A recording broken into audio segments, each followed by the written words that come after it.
ప్రియమైన క్రీస్తునందు సహోదరి సహోదరులారా, జీవస్వరం అనుదిన దైవవాక్కు సందేశంలోనికి మీ అందరికీ స్వాగతం. ఈరోజు మనమందరము ధ్యానించుకునే సువిశేషం మత్తయి శుభవార్త 12వ అధ్యాయము పవిత్ర వచనాలు 15 నుండి 21 వరకు. ప్రియమైన క్రీస్తునందు సహోదరి సహోదరులారా, ఈనాటి సువిశేష పట్టణంలో మరి క్రీస్తు ప్రభు అది గ్రహించి అక్కడి నుండి వెడలిపోవడం మనం చూస్తూ ఉన్నాము. అంటే క్రీస్తు ప్రభు ఏం గ్రహించి అక్కడ నుండి వెళ్ళిపోయారు? మరి దానికి ముందు అధ్యాయం చూసినట్లయితే మరి క్రీస్తు ప్రభుపై కుట్ర పన్నటం, మరి అతనిని హతమార్చాలని పన్నాగం పన్నటం, ఇవన్నీ చూస్తూ ఉన్నాం. అందుకని క్రీస్తు ప్రభు అంటూ ఉన్నాడు, దేనికైనా నా సమయం ఆసన్నమవలేదు అని. అంటే దేవుడు ఆయన ద్వారా మనందరినీ రక్షించాలని.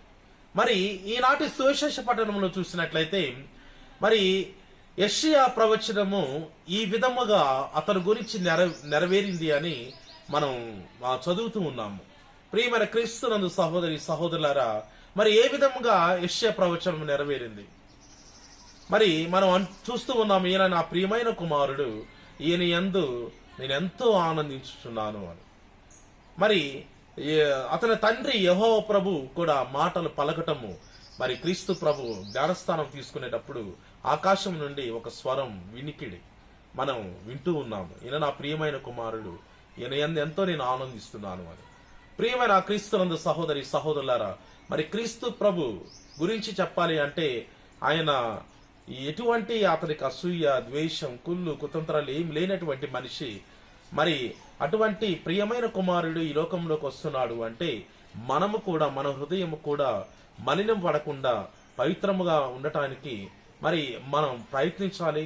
మరి క్రీస్తు ప్రభు ఎప్పటికీ కూడా ఒక దయామయుడిగా దయ చూపిస్తూ, కరుణామయుడిగా కరుణ చూపిస్తూ మనం రక్షిస్తూనే ఉన్నాడు. కాబట్టి మనము కూడా ఆయనకు తగినట్లుగా ప్రియమైన బిడ్డలముగా, ప్రియమైన కుమారులముగా, కుమార్తెలుగా, ప్రియమైన శిష్యురాలుగా జీవించే భాగ్యాన్ని మనందరికీ దయచేయమని ఈనాటి సువిశేషం ద్వారా నేర్చుకుందాం, దానిని పాటించుదాం.